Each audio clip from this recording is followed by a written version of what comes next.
जय श्री राम। मंगल भवन अमंगल हारी, प्रभु सुदशरथ अजर बिहारी। जय सिया राम, जय जय सिया राम।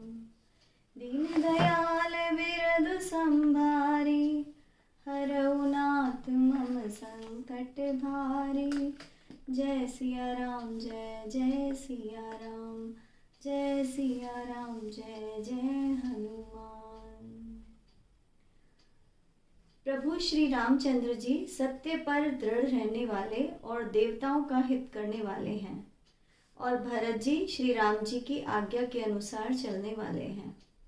तुम व्यर्थ ही स्वार्थ के वश होकर व्याकुल हो रहे हो, इसमें भरत जी का कोई दोष नहीं। तुम स्वयं मोह से ग्रसित हो गए हो। देवगुरु बृहस्पति जी की श्रेष्ठ वाणी सुनकर इंद्र का मन अत्यंत आनंदित हो गया और उनकी चिंता मिट गई। तब प्रसन्न चित्त होकर देवराज फूल बरसाकर भरत जी के स्वभाव की सराहना करने लगे। इस प्रकार भरत जी मार्ग में चले जा रहे हैं। उनकी प्रेममयी दशा को देखकर मुनि और सिद्ध लोग भी ईर्ष्या करते हैं। भरत जी जब राम कहकर लंबी सांस लेते हैं, उस समय मानो चारों ओर प्रेम उमड़ जाता है। उनके प्रेम और दीनता से पूर्ण वचनों को सुनकर वज्र और पत्थर भी पिघल जाते हैं। अयोध्या वासियों के प्रेम का वर्णन नहीं किया जा सकता। बीच में निवास करके भरत जी जब यमुना जी के तट पर आए तो उनके नीले जल को देखकर उनके नेत्र में जल भर आया। श्री रघुनाथ जी के श्याम रंग का सुंदर जल देखकर अपने पूरे समाज सहित भरत जी प्रेम विहल होकर श्री राम के वियोग रूपी सागर में डूबते डूबते विवेक रूपी जहाज पर चढ़ गए। अर्थात यमुना जी का श्याम वर्ण जल देखकर सब लोग श्याम वर्ण भगवान के प्रेम में विहल हो गए और उन्हें न पाकर विरह व्यथा से पीड़ित हो गए। तब भरत जी को यह ध्यान आया कि जल्दी चलकर उनके दर्शन करेंगे। इस विवेक से वे फिर उत्साहित हो गए। उस दिन यमुना के तट पर पड़ाव किया। समय अनुसार सबके लिए यथा योग्य सुंदर व्यवस्था हुई। निषाद राज का संकेत पाकर रात ही रात में कई घाटों से अनगिनत नावें वहां आ गईं, जिनका वर्णन नहीं किया जा सकता। सवेरे एक ही बार में लोग पार हो गए और श्री रामचंद्र जी के सखा निषाद राज द्वारा प्रदान की गई इस सेवा से संतुष्ट हुए। फिर स्नान करके और यमुना जी को सिर नवाकर निषाद राज के साथ दोनों भाई चले। आगे श्रेष्ठ वाहन पर मुनिराज बैठे हैं, उनके पीछे सारा राज समाज जा रहा है। उसके पीछे दोनों भाई बहुत सादे भूषण वस्त्र और वेश से पैदल चल रहे हैं। सेवक मित्र और मंत्री के पुत्र उनके साथ हैं। लक्ष्मण, सीता जी और श्री रघुनाथ जी का स्मरण करते हुए सभी लोग जा रहे हैं। जहाँ जहाँ श्री राम जी ने रात्रि निवास किया था या थोड़ी देर के लिए रुके थे, वहाँ वहाँ वे प्रेम सहित प्रणाम करते हैं। मार्ग में रहने वाले स्त्री पुरुष भरत का आगमन सुनकर घर और कामकाज छोड़कर दौड़ पड़ते हैं और उनके रूप तथा प्रेम को देखकर वे सब अपना मानव जन्म लेने का फल पाकर आनंदित होते हैं। गांव की स्त्रियां परस्पर प्रेम पूर्वक कहती हैं, सखी ये राम लक्ष्मण ही हैं या अन्य कोई? हे सखी, इनकी अवस्था, शरीर और रंग रूप तो वही है। शील स्नेह उन्हीं के समान है और चाल भी उन्हीं के चाल सरीखी है। परंतु हे सखी, इनका ना तो वल्कल वस्त्रधारी मुनिवेश है, ना सीता जी ही साथ है, बल्कि इनके आगे तो चतुरंगनी सेना चल रही जा रही है। फिर इनके मुख पर प्रसन्नता भी नहीं है, इनके मन में खेद है। हे सखी, इसी भेद के कारण संदेह होता है। उसका तर्क अन्य स्त्रियों के मन को अच्छा लगा। सब कहती हैं कि इसके समान चतुर कोई नहीं है। उसकी सराहना करके और तेरी वाणी सत्य है, इस प्रकार उसकी बात को गौरव देती हुई दूसरी स्त्री मीठे वचन बोली। श्री राम जी के रज तिलक का आनंद जिस प्रकार से भंग हुआ था, वह सब कथा प्रसन्न प्रेम पूर्वक कहकर फिर वह सौभाग्यवती स्त्री श्री भरत जी के शील स्नेह और स्वभाव की सराहना करने लगी। उसने कहा, देखो भरत जी पिता द्वारा दिए हुए राज्य का त्याग करके पैदल चलकर फलाहार करते हुए श्री राम जी को मनाने के लिए जा रहे हैं। आज उनके समान भाग्यशाली कौन है? भरत जी का भाई के प्रति स्नेह, भक्ति और आचरण कहने सुनने से प्राणी के दुख तथा दोष दूर हो जाते हैं। हे सखी, इनके संबंध में जो कुछ भी कहा जाए वह थोड़ा है। श्री राम जी के भाई फिर ऐसे क्यों न हो। छोटे भाई शत्रुघ्न सहित भरत जी को देखकर हम सब भी आज बड़भागिनी स्त्रियों की गिनती में आ गई।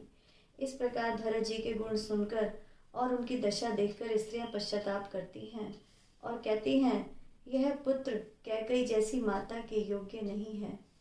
कोई कहती है, इसमें रानी का भी कोई दोष नहीं है, यह सब विधाता द्वारा किया गया है जो हमारे अनुकूल है। कहाँ तो हम लोक और वेद दोनों की विधि से हीन, कुल और करतूत दोनों से मलिन तुच्छ स्त्रियां जो बुरे देश अर्थात जंगली प्रांत और बुरे गांव में बसती हैं और स्त्रियों में भी नीच स्त्रियां हैं, और कहाँ महान पुण्यों के फलस्वरूप इनका दर्शन। ऐसा ही आनंद और आश्चर्य प्रत्येक गांव में हो रहा है, मानो मरुभूमि में कल्प वृक्ष उग गया हो। भरत जी का दर्शन करते ही रास्ते में रहने वाले लोगों के भाग्य खुल गए, मानो देव योग से सिंहल द्वीप में रहने वालों को तीर्थराज प्रयाग सुलभ हो गया हो, अर्थात तीर्थराज प्रयाग स्वयं चलकर द्वार पर आ गए हों।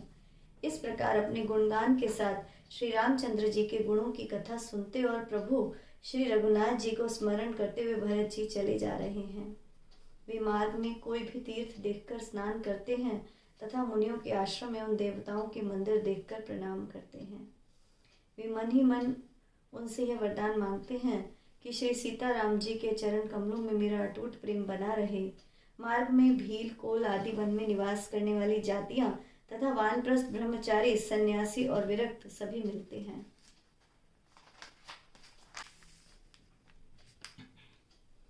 उनमें से किसी किसी से प्रणाम करके पूछते हैं कि लक्ष्मण जी, श्री राम जी और जानकी जी किस वन में हैं। वे लोग प्रभु के सब समाचार बताते हैं और भरत जी को देखकर जन्म का फल पाते हैं। जो लोग कहते हैं कि हमने उनको कुशल पूर्वक देखा है, उनको ये श्री राम लक्ष्मण के समान ही प्यारे मानते हैं। इस प्रकार सभी लोगों से मीठी वाणी से पूछते और श्री राम जी के वनवास की कहानी सुनते जाते हैं। उस दिन वहीं रात्रि निवास करके दूसरे दिन प्रातःकाल ही श्री रघुनाथ जी का स्मरण करते हुए चल पड़े। साथ के वे सब लोगों को भी भरत जी के समान ही श्री राम जी के दर्शन की आतुरता है। सबको मंगल सूचक शकुन हो रहे हैं। शुभ लक्षण वाले पुरुषों के दाहिने और स्त्रियों के बाएं नेत्र और भुजाएं फड़क रही हैं।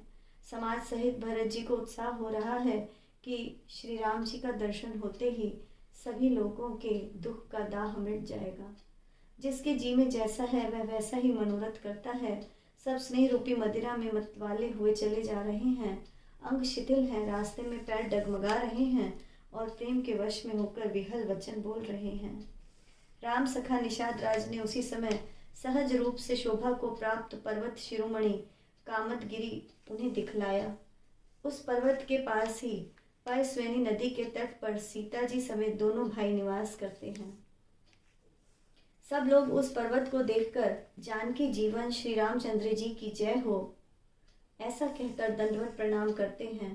भरत के साथ आने वाला पूरा राज समाज प्रेम में ऐसा मग्न है मानो श्री रघुनाथ जी अयोध्या लौट चले हों।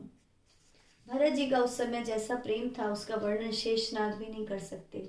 कवि के लिए तो वह वैसा ही अगम है जैसा अहंकार और ममत्व से मलिन मनुष्यों के लिए भ्रम आनंद। मंगल भवने अमंगल हारी, द्रवहु सुदशरथ अजिर बिहारी। जय सिया राम, जय जय सिया राम।